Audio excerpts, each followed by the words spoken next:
Bienvenue, bien-aimés dans le Seigneur, que l'Éternel notre Dieu vous bénisse.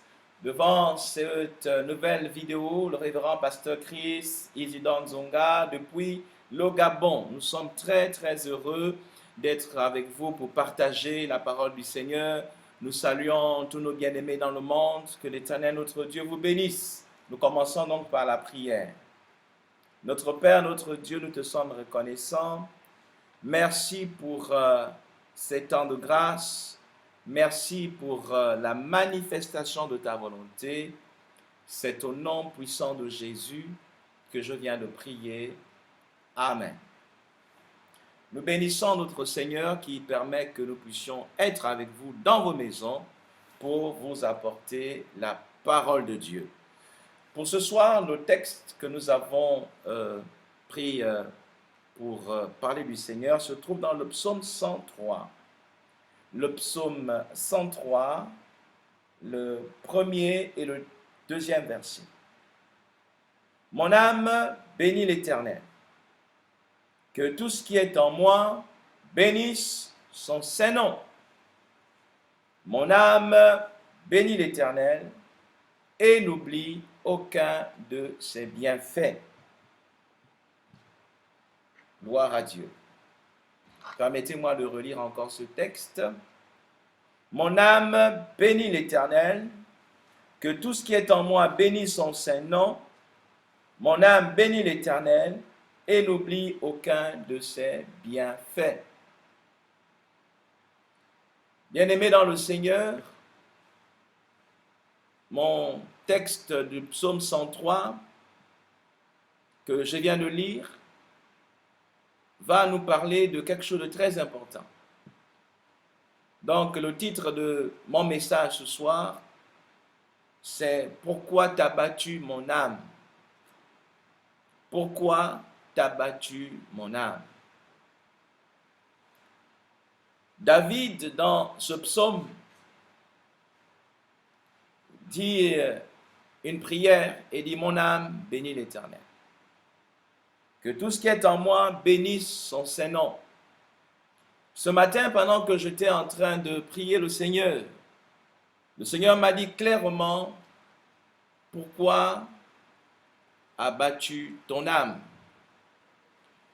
Et s'adressant à moi, en fait, le Seigneur voulait passer par moi pour redonner la force à quelqu'un qui est certainement abattu.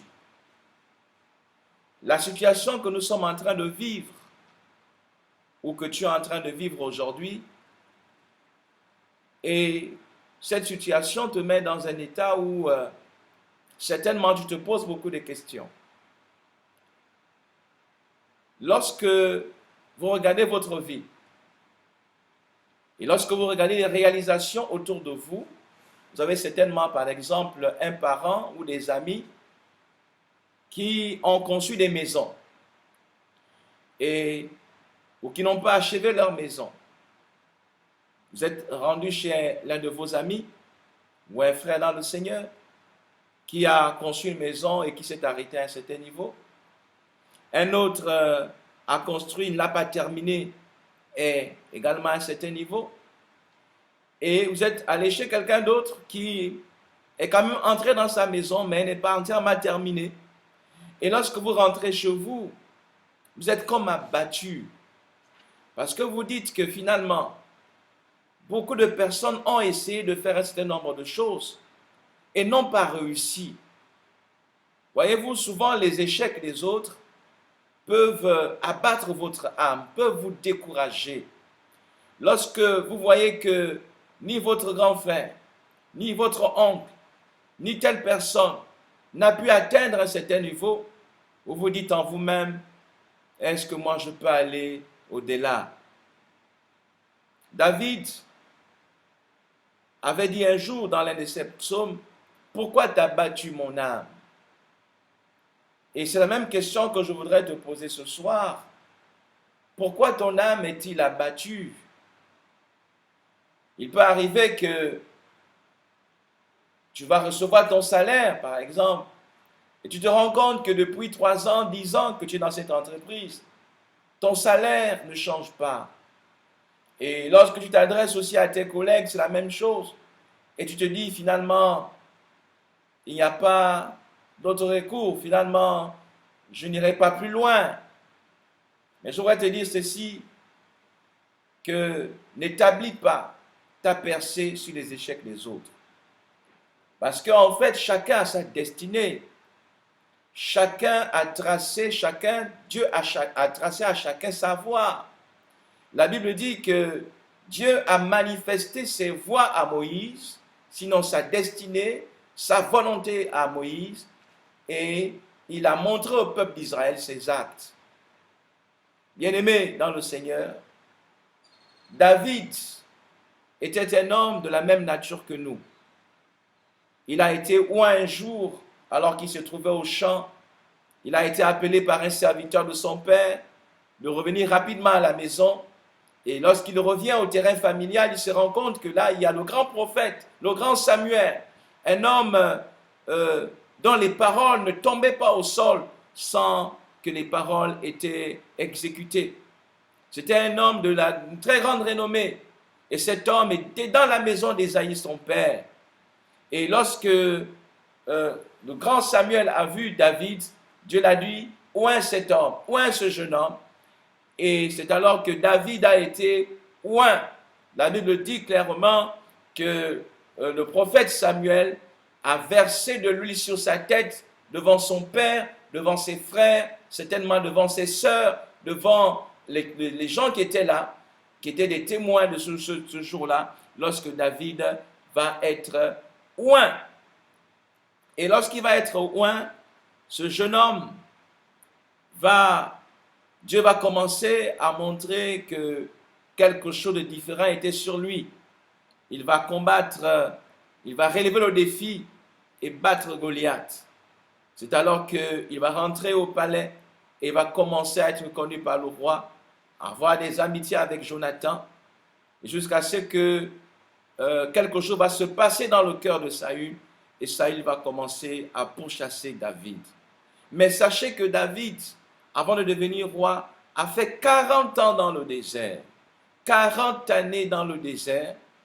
Et durant ces années, David, à un moment donné de sa vie, il a dit à son âme, « Pourquoi t'as battu mon âme? Pourquoi t'as battu mon âme ?» Et dans le psaume 103, David dit, « Mon âme bénit l'Éternel, que tout ce qui est en moi bénisse son saint nom. » Je voudrais t'encourager, bien-aimé dans le Seigneur. David, durant tout son temps, pendant qu'il était dans le désert, durant ces 40 années, je crois qu'il a ressassé dans son cœur. Il a pensé dans son cœur. Il a vu que Samuel l'avait réellement oint. Ce n'était pas quelque chose qui s'était fait en cachette. Donc pour lui, ce que Dieu avait dit devait effectivement un jour se réaliser. Et 40 ans plus tard, sinon un peu plus, David est devenu roi d'Israël. Lorsque nous prenons un autre exemple, comme l'exemple de Joseph. Joseph, ce grand rêveur, lorsque son père l'envoie en mission pour aller regarder ses frères et les apporter un peu de nourriture, lorsque les frères l'ont vu de loin, ils ont dit, voici le faiseur de songes, alors prenons-le et tuons-le. Et nous connaissons la suite. Joseph va être mis dans un puits, sorti de ce puits par l'un de ses frères, et la sagesse d'un autre frère va vouloir qu'on le vende. Il va aller en Égypte. Il sera esclave chez Potiphar. Il sera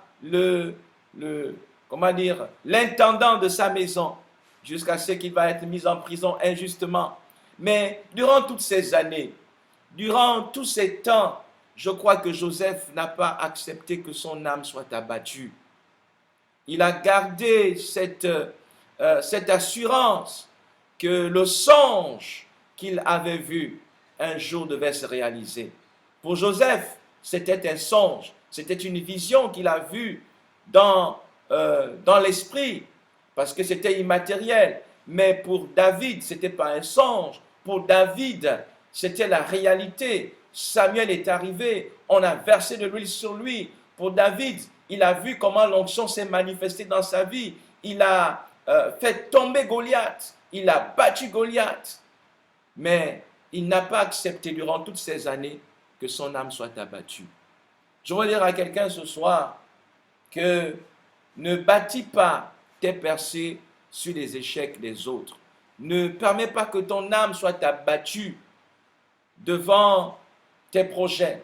Tu as certainement des grands projets. Tu as le projet de construire, tu as le projet de voyager, tu as le projet de te marier, tu as des projets certainement d'ouvrir une entreprise.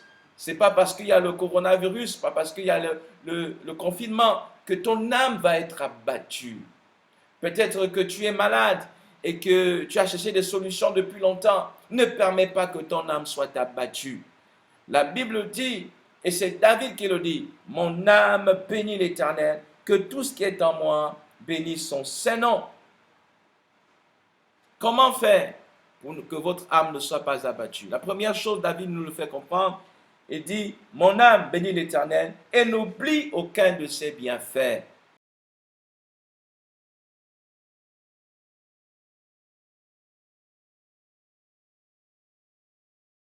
Dieu t'a fait des bienfaits, autant pour moi. Tu dois te souvenir de ce que Dieu a déjà fait. Tu dois te souvenir comment Dieu t'a guéri, comment Dieu t'a sauvé, comment Dieu t'a fait trouver du travail, comment Dieu t'a enlevé du danger. Et à chaque fois que tu vas te souvenir des bienfaits de Dieu, alors tu verras que dans ton esprit, dans ton âme, tu auras comme des forces qui vont se renouveler. Oui, bien-aimé dans le Seigneur, ce n'est pas le temps de laisser votre âme s'abattre. Que personne n'abatte votre âme. Bannissez, chassez le découragement. N'acceptez pas d'être découragé. Allez de l'avant. Dieu est devant vous. Dieu est derrière vous. Dieu vous entoure. Si Dieu a parlé à votre sujet, comme il a parlé à David, comme il a parlé à Joseph, sûrement, ce que Dieu a dit va se réaliser. N'acceptez pas que votre âme soit abattue. Habakkuk, à un moment donné dans sa vie, la Bible dit qu'il est monté sur la tour parce qu'il ne comprenait pas que les temps étaient tellement difficiles. Vous savez, pendant le temps d'Habakkuk, il y avait la famine, il y avait des problèmes, l'épée, la famine avait frappé. Alors, Habakkuk est monté sur la tour et Dieu l'a dit, cette prophétie, si elle tarde, attends-la. Et j'aime bien Habakkuk parce qu'il a composé un psaume, un chant, où il dit « Je veux me réjouir dans le Dieu de mon salut. Et je veux dire comme une biche, que je veux sauter comme une biche, n'est-ce pas? Je vais être dans la joie. Je veux croire que ce que Dieu a dit à mon sujet, malgré ce qui se passe dans mon environnement, je ne permets pas que mon environnement puisse influencer mon âme. » Alors, qu'est-ce que c'est l'âme? L'âme, c'est le centre de nos émotions, c'est le centre de tout ce qui est émotionnel, l'intelligence. Mais je crois, par rapport à ce que j'ai déjà étudié jusqu'à présent, que là où se trouve mon âme, là se trouve mon cœur. Parce que lorsque la Bible parle de l'âme, la Bible veut parler également du cœur, le cœur de l'homme. Ne permets pas que ton âme soit abattue. Bien-aimé dans le Seigneur, souviens-toi ce que la parole de Dieu dit à ton sujet. Revois dans ton esprit, revois les bienfaits de Dieu et ton âme ne sera pas abattue. Les hommes t'ont-ils abandonné? Certainement, des frères t'ont abandonné, des sœurs t'ont abandonné. Dans l'état où tu es, tous t'ont abandonné. Mais ne permets pas que ton âme soit abattue. Souviens-toi des bienfaits de Dieu. Ressasse les bienfaits de Dieu. Pense à la parole prophétique qui est sur ta vie. Parce que Dieu veille sur sa parole pour l'accomplir. Est-ce que ton projet te fait peur? Même si ton projet est grand et que les autres ont échoué leur projet, Ne permets pas que les échecs des autres puissent abattre ton âme. C'est le temps, c'est le moment, c'est l'occasion que Dieu met devant toi pour aller de l'avant. Bien-aimé dans le Seigneur, toi qui es en train de me regarder ce soir, es-tu découragé? Ton âme est-elle abattue? Est-ce que tu ne vois plus l'espoir? Il y a encore un espoir.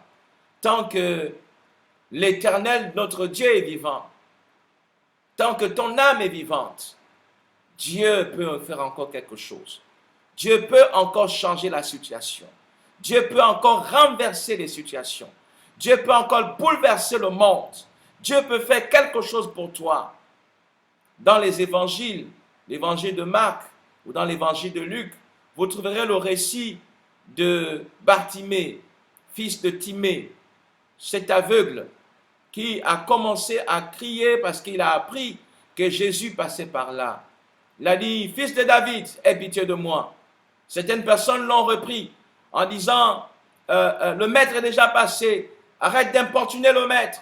Mais il a crié plus fort, Jésus, fils de David, aie pitié de moi. Il n'a pas tenu compte de son environnement. Son âme n'était pas abattue. Il n'a pas regardé à sa cécité. Il n'a pas regardé à ce qu'il était aveugle. Mais parce qu'il savait que l'homme qui passait, c'est Jésus de Nazareth, celui qui guérissait les malades, celui qui faisait recouvrer la vue aux aveugles, passait par Jéricho. Alors il n'a pas accepté que son âme soit abattue. Il s'est donné du courage. Il s'est donné du courage. Et je voudrais que tu sois comme cet homme, que tu sois comme cette femme qui avait la perte de sang depuis 12 ans. Elle s'est dit en elle-même, si je peux toucher le vêtement de Jésus, si je peux toucher le pan de sa robe, si je peux toucher son talit, si je peux toucher tout simplement, si je peux toucher, je serai sûrement guéri.